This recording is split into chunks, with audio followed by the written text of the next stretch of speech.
after compromising users' credentials in a domain, we can use different tools like Ldapdomaindump, BloodHound, PlumHound, and also Castle in order to dig deeper in Active Directory enumeration. The full guide of the usage of these different tools for enumerating Active Directory is available on our website at sandyskytech.com. So let's just dive into it. The first tool that I'm going to explain about is called Ldapdomaindump. For using that, first of all, I'm going to create a folder called LDA stands for Ldapdomaindump, and let me just cd to the folder there, and great. Now, in order to use that, I'm going to use the command sudo ldapdomaindump. We need to give a username, of course. So in this case, the username that I have gotten is sjobs. So as you can see, this is the username, and also penetration lab is the name of the domain that we're attacking, and we're trying to enumerate that.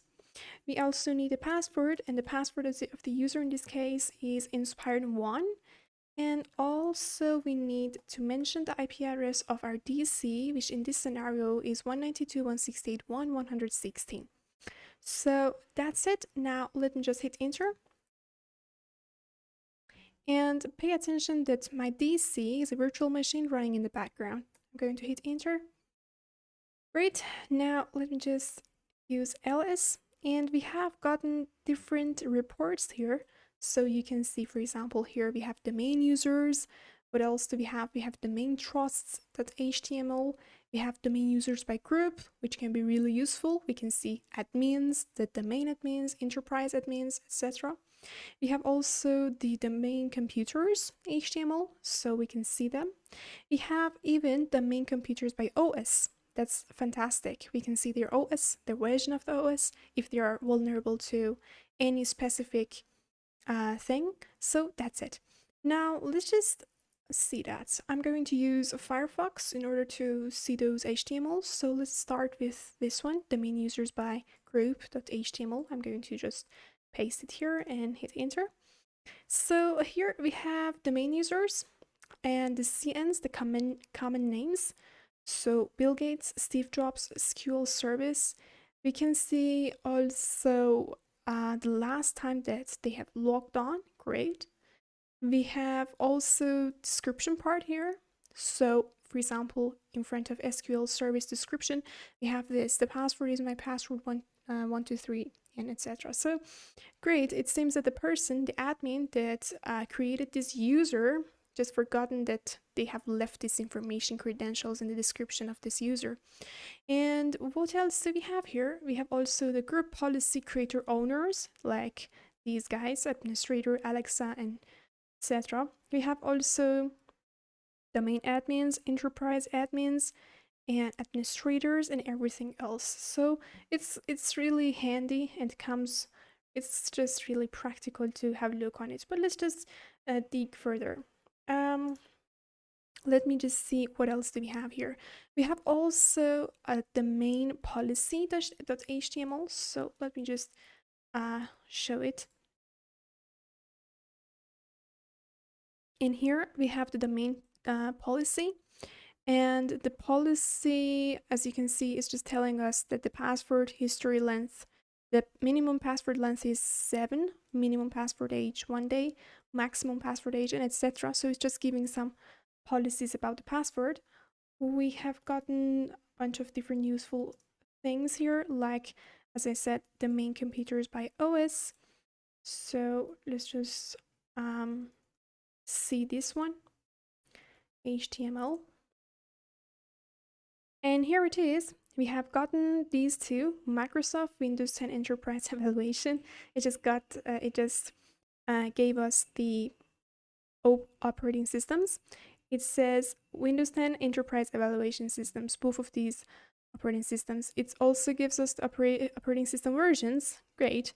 And we have anything else? It seems that it has some information about the DC, as you can see, and it is Windows Server 220 2022 standard evaluation. Great.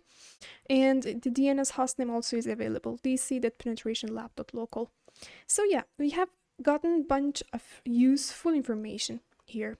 But let's just move on to the second tool.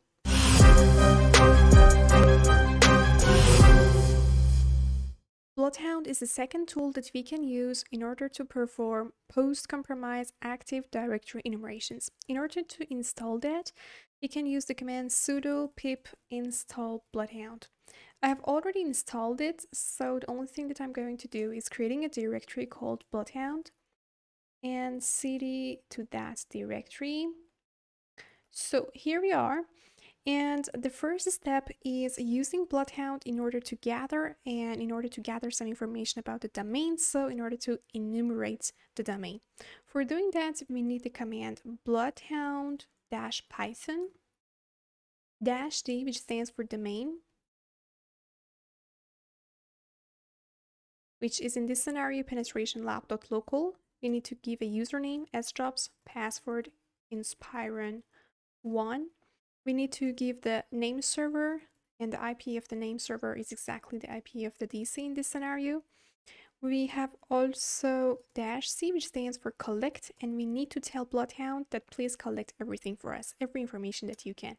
I'm going to hit enter here, and here it says that found Active Directory domain, penetration lab.local, getting TGT for users.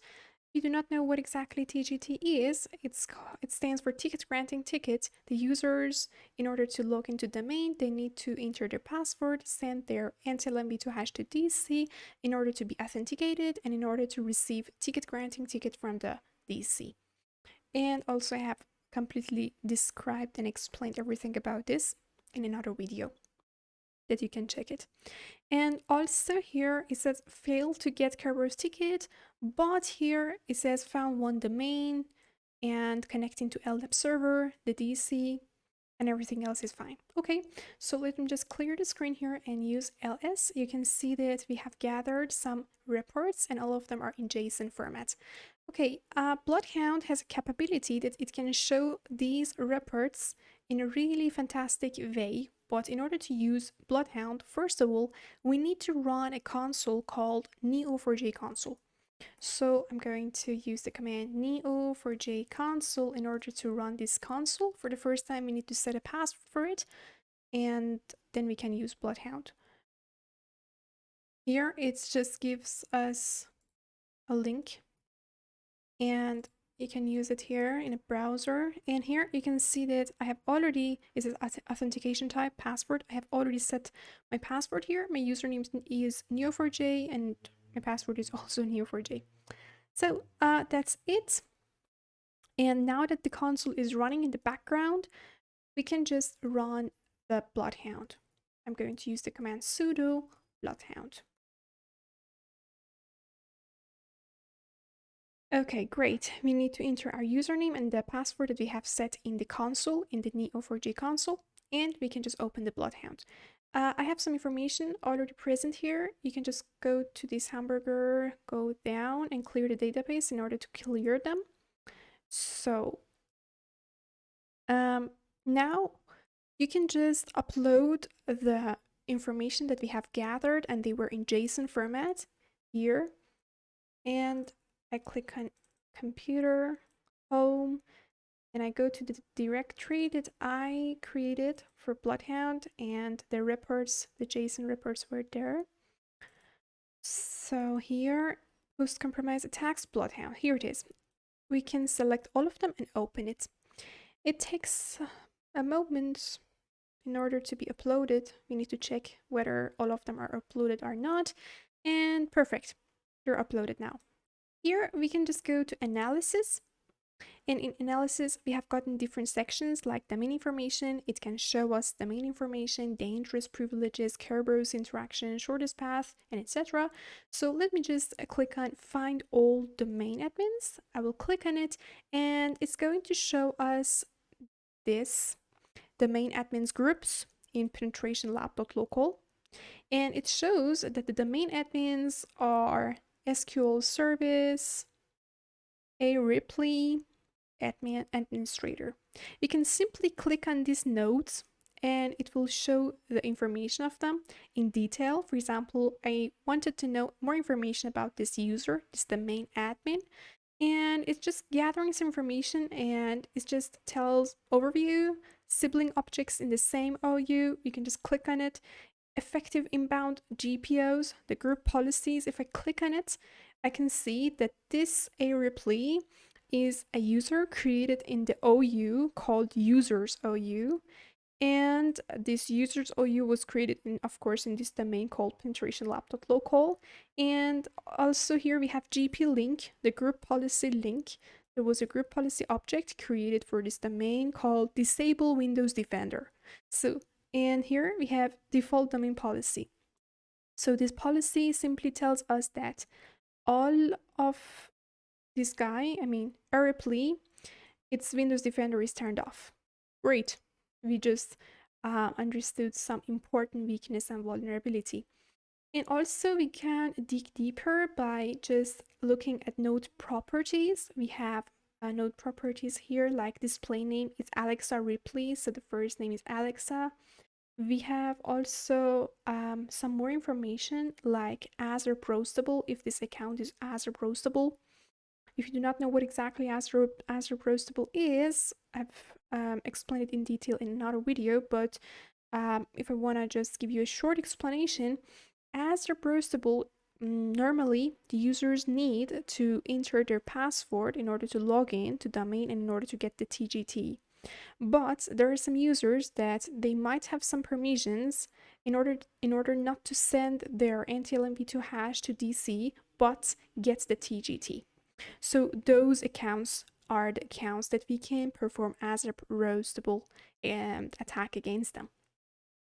And we have also the distinguish name, the CN, and everything else that you can dig deeper.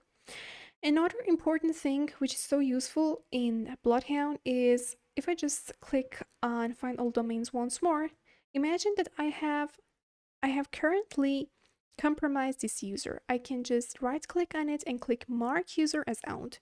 And if I want to get from this user account to this user account, if I want to compromise Alexa Ripley account from this owned account, I can simply right click on this user and click shortest path to here from owned.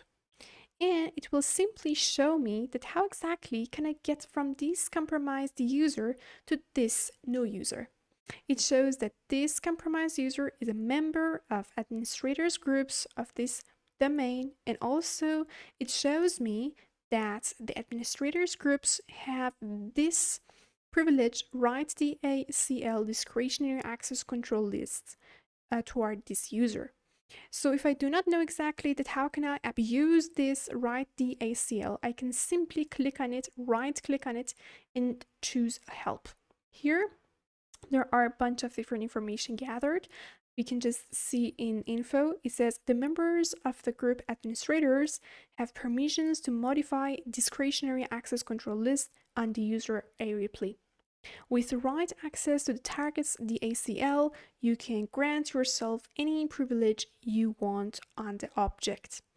So it's really great. It's kinda so useful if you want to abuse it. It has gathered some Windows abuse, how we can abuse it from the Windows, Linux abuse, everything is provided. We have also some references that we can look in order to dig deeper.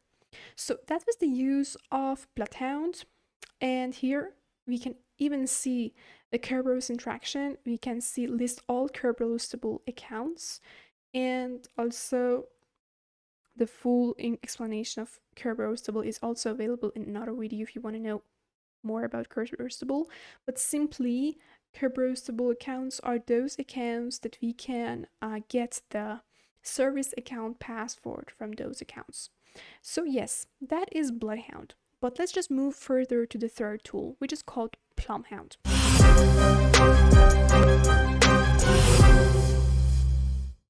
To install PlumHound, we need to clone Git repository and install its dependencies, and I have already done that.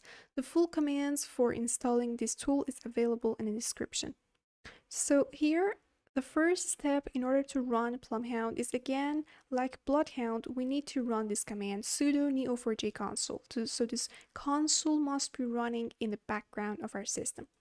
Then we can use PlumHound. So first, let me just use the command sudo python 3 PlumHound .py --easy. --easy helps me in order to identify if PlumHound is connected to its database. And we need to mention the password that we have set in installation process, which for me in this case is neo4j1. Then we can hit enter, and if we get some results like this, for example, it has just gathered some information like the users of the domain, then it means that everything is fine and it's connected to its database. Now we can use it in order to enumerate further. So I can use the command sudo python 3 and plumhound.py. I need to mention the neo4j1 password. And also in front of -x, I can mention some tasks. So in this case, tasks are going to be default.tasks. And I'm going to hit enter. So it started enumerating, gathering information about the domain, and it says that the reports are available in this directory. So let me just cd to reports and see if there is anything. And we have gotten here a bunch of different information and reports in CSV, in HTML, in different formats. Great. But we can see and also check all of them by looking at index.html. So let me just clean the screen in here, use index.html. Here we have gotten different information like domains here, domain trust, domain controllers, everything is available. Enterprise admins. So PlumHound is similar to BloodHound. It's just showing the information in a different way. Roastable users here. For example, we can just click on details. SQL service, it says they are roastable. We can just get some password of their service account. Great. And also a bunch of other information that we can look. For example, the group policy. And here we have disable Windows Defender, the thing that we have already seen in BloodHound. So PlumHound is similar to BloodHound, it's just representing the information in another way, and most of the time it's used by Blue Team. That was the third tool. Let's just dive into Pink Castle.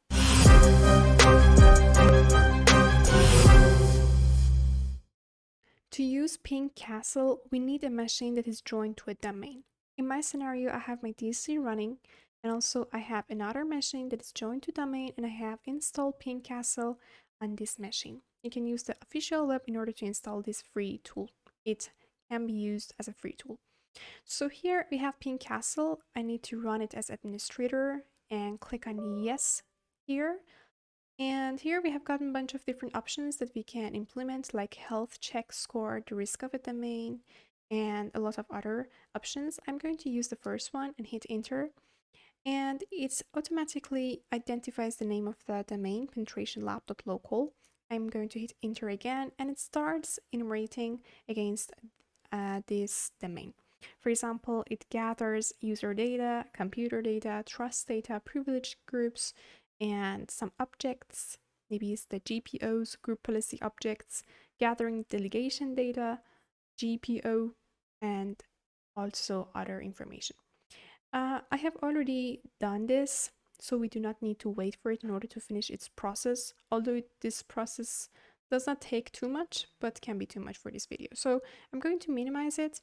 I have already done it, and it has already gathered this information for me here as Active Directory HC Health Check Score Penetration Lab.local. I'm going to click on it, and here we have different information available for us. Penetration Lab.local, and it shows the Active Directory indicators. For example, here it shows the domain risk level 100 out of 100. Also, it shows why exactly is it like this. Here the problem is privileged accounts, and the risk is 100 out of 100. Here, for example, we have some anomalies, and it says it's about specific security control points. We have risk models like it is vulnerable to backup and to network sniffing, past the credentials, some backup issues. Here we have account takeover, and etc. So we have also some more important information here. For example, it's speaking about stale objects rule details, and if you click on it, we can see ensure that the NTLM v1 and old LM protocols are banned. And it's providing some information that what exactly NTLM version 1 is. It says it's an old protocol which is known to be vulnerable to cryptographic attacks. And it is typically used with the hacker sniffs. So, also, we have other information about the domain that we can check, and any of them provide enough information to understand the problem, how to solve it even, and that's so great. In here, we have also gotten some domain information like the domain name, penetration lab.local, the domain function level, and everything else. So that was Pink Castle, another great tool in order to gather information and enumerate Active Directory in post-compromise stage. I hope that you have enjoyed the video. Make sure to subscribe to our channel in order to stay updated with more content on ethical hacking and penetration testing.